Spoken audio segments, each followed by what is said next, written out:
So, Mr. Mayor, I've got to start with this bombshell report in the New York Times that Donald Trump may have avoided federal income taxes for almost a generation. Is your campaign disputing the authenticity of these documents from Donald Trump's 1995 tax returns that was mailed by an anonymous source?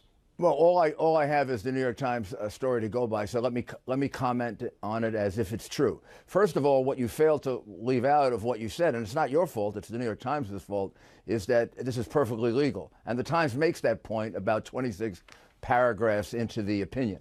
Number two, the Times fails to point out that he has an obligation as the head of a business to take advantage of and to use the lawful deductions and tax advantages that are available to you. I advise my clients to do that because if they don't do it, they get sued by their co-investors, by their investors.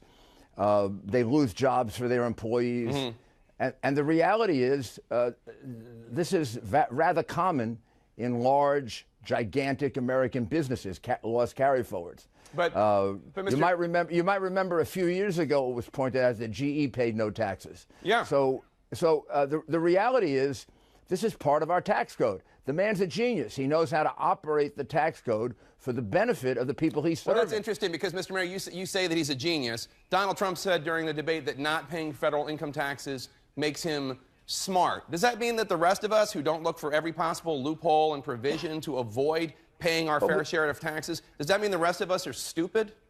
No, absolutely not.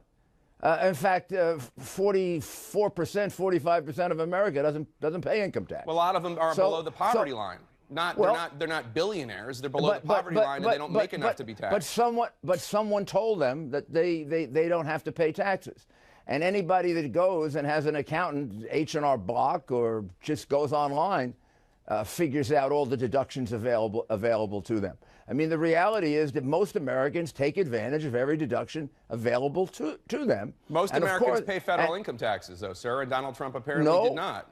Just a little bit over most Americans pay federal income taxes. Yeah, a majority of the American people pay federal income taxes. And very large businesses very often take advantage of these kinds of losses. Do you pay federal income taxes? You're a successful businessman. Do you pay federal income taxes? Well, that's between me and my accountant and the IRS. And the reality is I pay my lawful tax, and he paid his lawful tax. Well, let me ask you another question, sir. Donald Trump has been... And Jake, no, Jake, wait a second. This is really very unfair. If he didn't take advantage of those tax deductions or tax advantages that he had, he could be sued because his obligation as a businessman is to make money for his enterprise and to save money for his enterprise. It would have been insane Sued by for whom? him not to take advantage of it. Who would sue him for his own personal income taxes? Investors in his business, people who loan money to his business, banks that loan money to his business. If I have a $200 million loss carry forward that I can use and I don't use it, and I end up costing my company $200 million more, don't you think the bank that I borrowed money from is going to sue me for mismanaging my business? Mr. Mayor, let me ask you another question. Donald Trump his pitch is... That's why that's why the simplistic analysis of an extraordinary complex code is so unfair.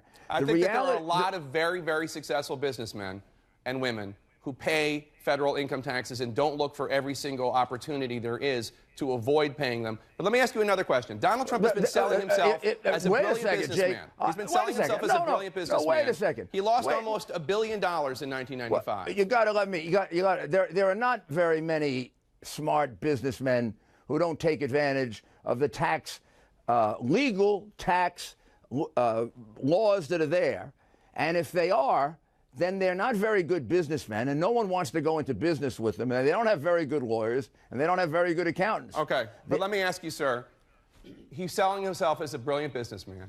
He lost almost $1 billion in 1995. Correct. That doesn't sound particularly brilliant to me. Well, yes, it does, since he came back. Since he came back, and he came all the way back. And isn't that the history of America? I mean, people like Steve Jobs was fired by Apple and came all the way back. Churchill was thrown out of office twice and came all the way back. It shows what a genius he is. It shows he was able to preserve his enterprise, and then he was able to build it. And the idea that he could carry it forward for 18 years means that at no time in 18 years did he make $916 million. And of course, we know last year he made $685 million.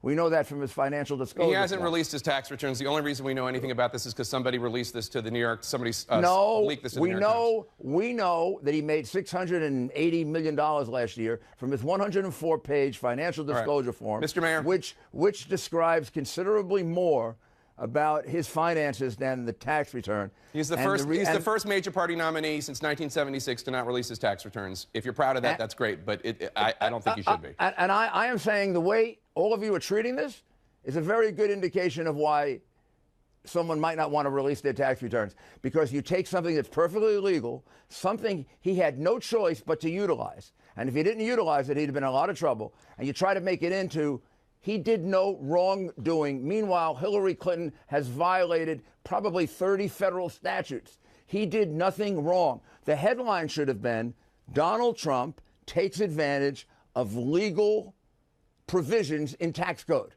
That's the story. That's an interesting headline. I think most Americans are probably interested. Most Americans pay their federal income taxes. I don't know. You don't know most Americans, and I don't know most Americans. I know that most Americans pay their federal income taxes, sir. Let me ask you something. In 2012, I also know that most Americans take advantage of every deduction and every legal opportunity there is to save some taxes, so they don't have to pay as much as they're paying to the government. In 2012, I know most Americans would rather be paying lower taxes under Donald Trump than 10% or 20% more under Hillary Clinton. In 2012, Donald Trump tweeted, half of Americans don't pay income tax despite crippling government debt.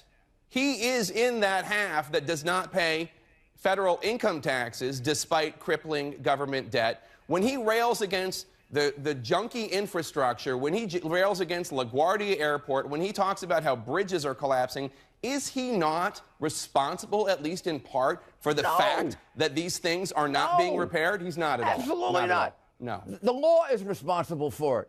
If you have a set of laws, you live by those laws. And the reality is you are ignoring completely the fiduciary obligation that he has to all the people around him to run his business at the lowest possible expense.